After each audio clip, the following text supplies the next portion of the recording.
Com sangue e ferro, Bismarck unificou a Alemanha. Mas o ressentimento francês plantou sementes de vingança que germinariam em 1914. Antes de falarmos sobre a Primeira Guerra Mundial, precisamos entender como surgiu um dos seus principais protagonistas, o Império Alemão. Essa história passa por uma guerra que ocorreu algumas décadas antes. A Guerra Franco-Prussiana, 1870-1871. Esse conflito não apenas resultou na unificação da Alemanha, como também criou uma ferida profunda no orgulho da França, que desejaria revanche por décadas. Foi nessa guerra que se desenhou o mapa da rivalidade europeia do século XX. Então, dando continuidade à série sobre a Primeira Guerra Mundial, vamos entender como uma guerra entre duas potências provocou uma rivalidade que foi precursora de uma guerra mundial.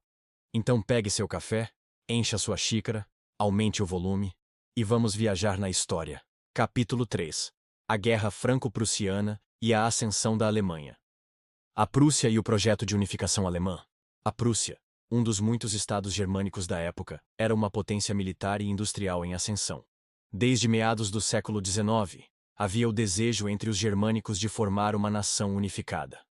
O responsável por transformar esse projeto em realidade foi Otto von Bismarck, o chanceler prussiano. Seu lema era claro: a Alemanha se fará com sangue e ferro, ou seja, pela guerra e pelo poder militar. Bismarck sabia que a unificação só seria possível eliminando a influência da Áustria e enfrentando a França, que temia uma Alemanha unificada. A Guerra contra a França, 1870-1871. A Guerra Franco-Prussiana começou em julho de 1870, após uma série de provocações diplomáticas orquestradas por Bismarck, que manipulou uma carta, o famoso Despacho de Ames, para enfurecer o imperador francês Napoleão III. A França, acreditando numa guerra rápida, declarou guerra à Prússia.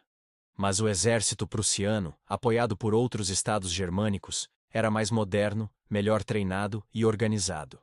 O resultado foi devastador para os franceses. Setembro de 1870. Napoleão III foi capturado na Batalha de Sedan. Janeiro de 1871. Paris foi cercada e forçada à rendição.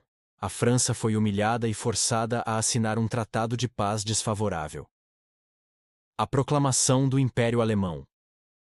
No dia 18 de janeiro de 1871, no Palácio de Versalhes, Bismarck proclamou o Império Alemão, com o rei da Prússia, Guilherme I, sendo coroado imperador, Kaiser, da nova Alemanha unificada.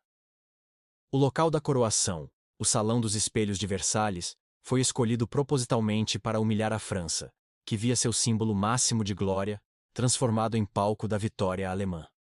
A humilhação francesa. A questão da Alsácia-Lorena. Como parte do Tratado de Paz, a França foi obrigada a ceder 2 territórios à Alemanha: Alsácia e Lorena, regiões de importância econômica e simbólica. Essa perda criou um profundo ressentimento nacionalista entre os franceses. A expressão revanchismo surgiu justamente nesse contexto. O desejo de vingança contra a Alemanha. Por décadas, a política externa francesa foi orientada por esse objetivo: recuperar a Alsácia-Lorena e restaurar o prestígio nacional. A Alemanha unificada. Um novo equilíbrio de poder. Com a unificação, a Alemanha tornou-se a principal potência industrial e militar da Europa continental. A política de Bismarck após a guerra foi voltada para manter a paz e o equilíbrio. Mas a semente da rivalidade franco-alemã já estava plantada.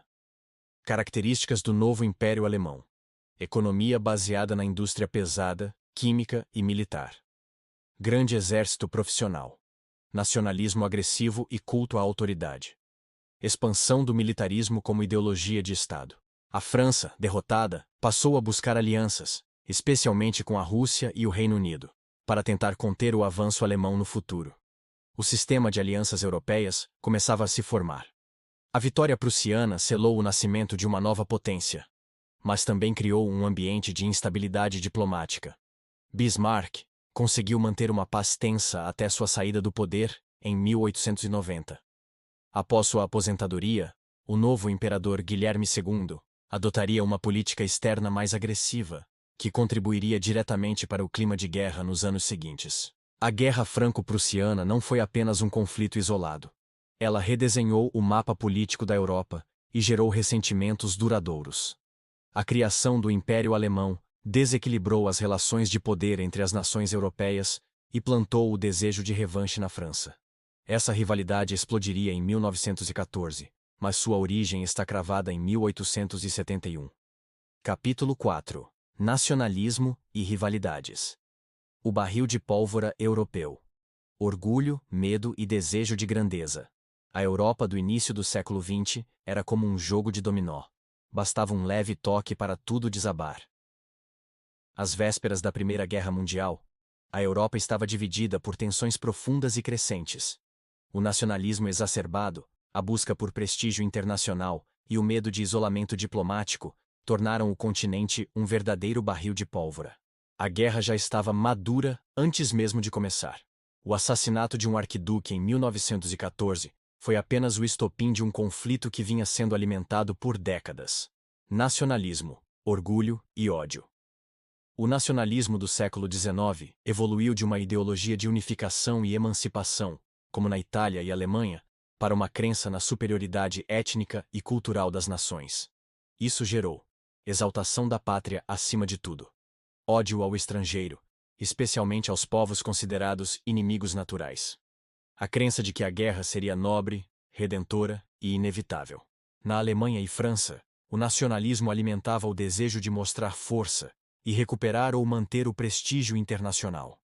Nos Balcãs, esse mesmo sentimento assumia outra forma. Os pequenos povos eslavos buscavam independência dos impérios que os dominavam, como o otomano e o austro-húngaro. A corrida armamentista. Entre 1870 e 1914, os principais países europeus entraram numa corrida armamentista frenética. Alemanha e Reino Unido competiam pela supremacia naval. A construção dos encouraçados Dreadnought revolucionou as marinhas. Exércitos de massa começaram a ser organizados, com serviço militar obrigatório. Planos de guerra altamente detalhados foram preparados com antecedência, como o Plano Schlieffen da Alemanha e o Plano 17 da França. O militarismo passou a influenciar a política. Generais e oficiais tinham enorme prestígio e influenciavam decisões estatais. Esse ambiente criou uma ilusão de que a guerra era inevitável, e até desejável por muitos setores nacionalistas e militares. Rivalidades políticas e econômicas. As tensões não eram apenas culturais e militares. Havia disputas concretas. Alemanha versus Reino Unido. Disputa naval e industrial. Alemanha versus França.